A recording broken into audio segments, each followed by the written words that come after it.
আসসালামু আলাইকুম। আজকে বানাচ্ছি সুজি দিয়ে খুব মজাদার একটি পিঠা। তার জন্য নিয়ে নিচ্ছি 1 কাপ ময়দা, হাফ কাপ সুজি,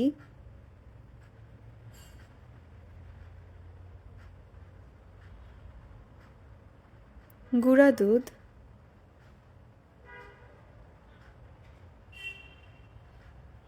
কর্নফ্লাওয়ার,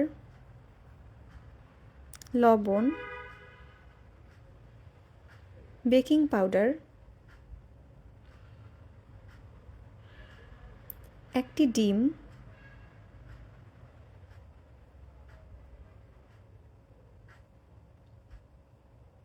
খেজুর গুড়,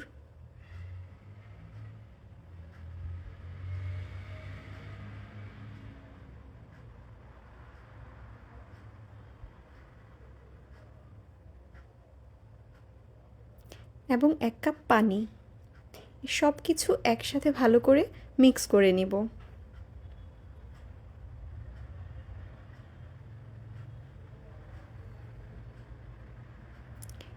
এবারে কড়াইয়ে পরিমাণ মতো তেল দিয়ে অল্প অল্প করে ব্যাটার দিয়ে আমরা পিঠাগুলো বানিয়ে নিব।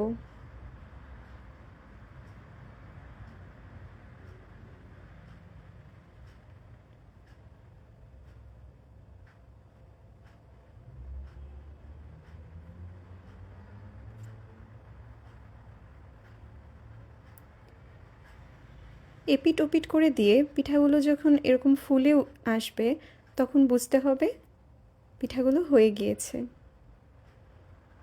এটা ভিতর থেকে খুবই সফট এবং বাইরে থেকে ক্রাঞ্চি, খেতে খুবই মজা।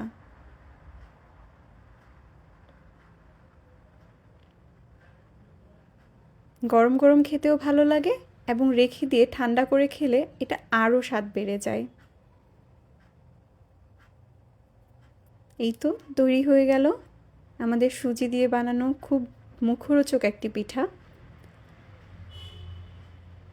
ভিতর থেকে কেমন হলো সেটা ভেঙে দেখিয়ে দিচ্ছি, দেখুন কতটা সফট। ধন্যবাদ সবাইকে। আপনারাও বাসায় এভাবে বানিয়ে খাবেন।